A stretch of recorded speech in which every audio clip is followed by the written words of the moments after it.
Hello everyone, मैं अनिल कुमार सिंह स्वागत करता हूं आपके यूट्यूब चैनल विश्व भारती क्लासेस में। आज हम वीडियो में भारत की सभ्यता, कला, संस्कृति से संबंधित कुछ ऑब्जेक्टिव प्रश्न लेकर के आए हैं। ये प्रश्न आने वाले एग्जाम में आपके लिए बड़ा ही महत्वपूर्ण साबित हो सकते हैं।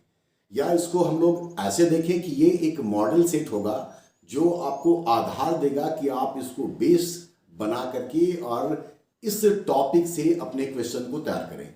अमूमन यहाँ से कला और संस्कृति से कई सारे प्रश्न लगातार पूछे जाते रहे हैं, तो भविष्य में भी इसके पूछे जाने की भरपूर संभावना है।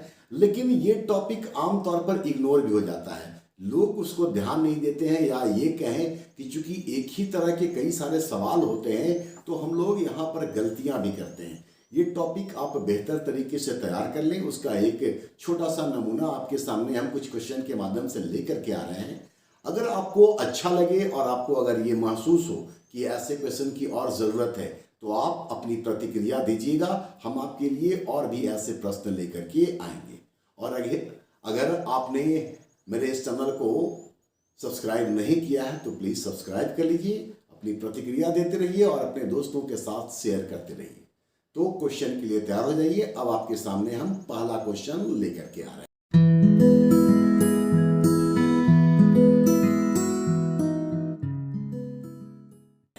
पहला क्वेश्चन ये है, कृष्णा नदी से कन्याकुमारी के बीच में किस मंदिर निर्माण शैली का निर्माण हुआ? क्वेश्चन को समझे उसके पहले जान ले कि भारत में मंदिर निर्माण की 3 शैलियां हैं। उनमें से कौन सी शैली ऐसी है जो कृष्णा नदी से कन्याकुमारी के बीच में स्थित है?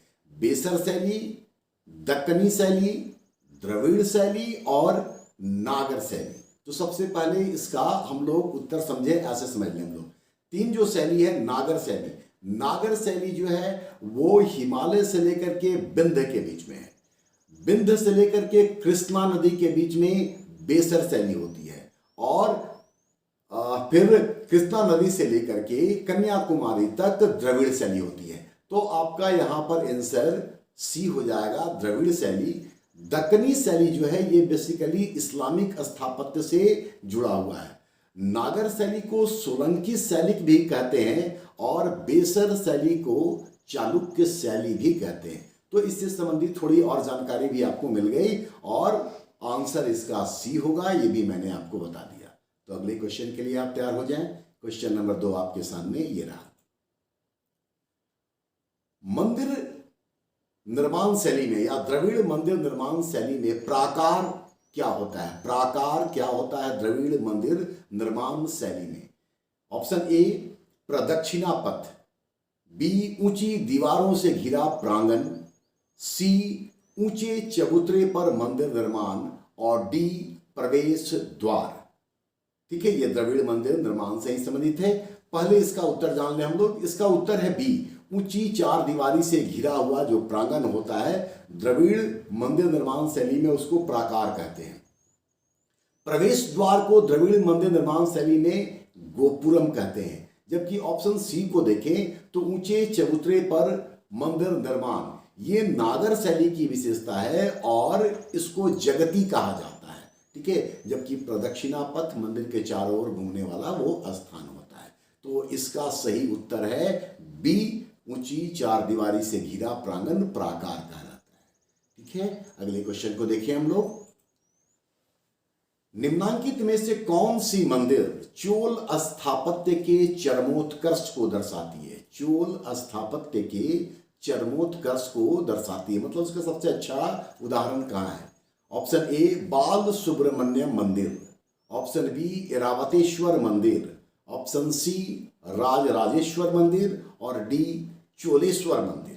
क्वेश्चन आपने देख लिया, आंसर भी आपके दिमाग में चल रहा होगा। इसका सही उत्तर है सी, राजराजेश्वर मंदिर, जिसको कि बृहदेश्वर मंदिर भी कहा जाता है। और इस मंदिर का निर्माण चोल शासक राजराजा वन ने किया था, जबकि बाल सुब्रमण्यम मंदिर का निर्माण चोल शासक आदित्य प्रथम के द्वारा किया गया था। इरावतेश्वर मंदिर राजराजा सेकंड के द्वारा किया गया है, जबकि चोलेश्वर मंदिर का निर्माण विजयालय के द्वारा किया गया है, विजयालय जो साम्राज्यवादी चोल राजवंश का संस्थापक था, जिनकी उपाधि नरकेसरी थी। तो खैर यहां पर आपका सही उत्तर है सी, राजराजेश्वर मंदिर, या इसको बोलते हैं बृहदेश्वर मंदिर।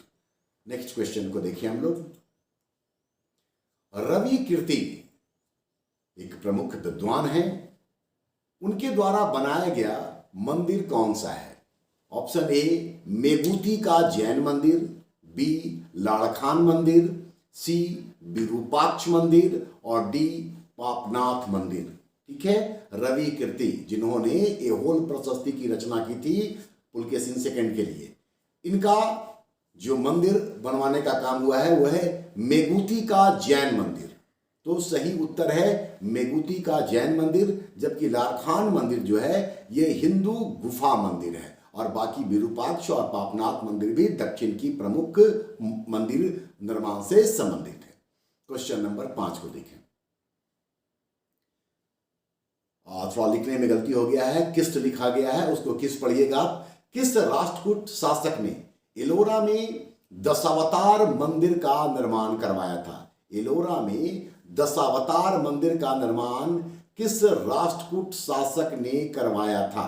इसका ऑप्शन है अमोघवर्ष, ध्रुव, कृष्ण प्रथम और दंती दुर्ग, और इसका सही उत्तर है दंती दुर्ग। यहां एक बात और बताना आवश्यक है, ध्रुव राष्ट्रकूट वंश का एक प्रमुख शासक है, और ये पहला शासक है जिसने कि उत्तर भारत की राजनीति में हस्तक्षेप किया था। जब त्रिपक्षीय संघर्ष शुरू हुई थी तो राष्ट्रकूट वंश के ध्रुव ने ही त्रिपक्षीय संघर्ष में, जो कि पाल, प्रतिहार और राष्ट्रकूटों के बीच में हुआ था, सबसे पहले उत्तर की राजनीति में हस्तक्षेप करने का काम ध्रुव ने किया था। लेकिन पांचवा का सही आंसर इस क्वेश्चन के लिए है दंती दुर्ग, जो राष्ट्रकूट वंश का संस्थापक था। नेक्स्ट क्वेश्चन के लिए आप तैयार हो जाएं। क्वेश्चन नंबर 6, पल्लव शैली के अंतर्गत कौन सी शैली में विभिन्न पाषाण खंडों की सहायता से मंदिर बनाए गए? महेंद्र शैली option A, option B Mamalla शैली, ऑप्शन सी राज सिंह शैली और ऑप्शन डी उपरोक्त तीनों। ये आपके सामने ऑप्शन है। पहले इसका उत्तर जान ले हम लोग। इसका उत्तर है राज सिंह शैली। राज सिंह शैली में पाषाण खंडों की सहायता से मंदिर बनाए गए, जबकि महेंद्र शैली और मामल्ल शैली ये पहला दो शैली है विकास के क्रम में, जहां पर कि विशाल पर्वतों को या पठारों को, बड़े बड़े पत्थरों को काट करके और गुफा का निर्माण किया जाता था, कंदरा का निर्माण किया जाता था। लेकिन राज सिंह शैली के समय में बड़े बड़े पाषाण खंडों को अलग अलग से जोड़ करके बनाया जाने लगा, जबकि पहले एक ही पहाड़ को काट करके इसका निर्माण होता था। क्वेश्चन नंबर 7 को देखिए हम लोग। बाघ गुफा के अंतर्गत कौन सी गुफा का स्थानीय नाम रंगमहल है? बाघ गुफा जो कि मध्य प्रदेश में है, जिसका की खोज डेंजर फील्ड ने किया था, उस गुफा के अंतर्गत किस गुफा का स्थानीय नाम रंगमहल है? ठीक है, गुफा संख्या 2, गुफा संख्या 3, गुफा संख्या 4 और गुफा संख्या 2, गुफा संख्या 3, गुफा संख्या 5 और फिर डी गुफा संख्या 4। तो सही उत्तर आप अपने दिमाग में सोचिए, फिर हम आपको इसका उत्तर बताते हैं। ठीक है, इसका सही उत्तर है गुफा संख्या 4।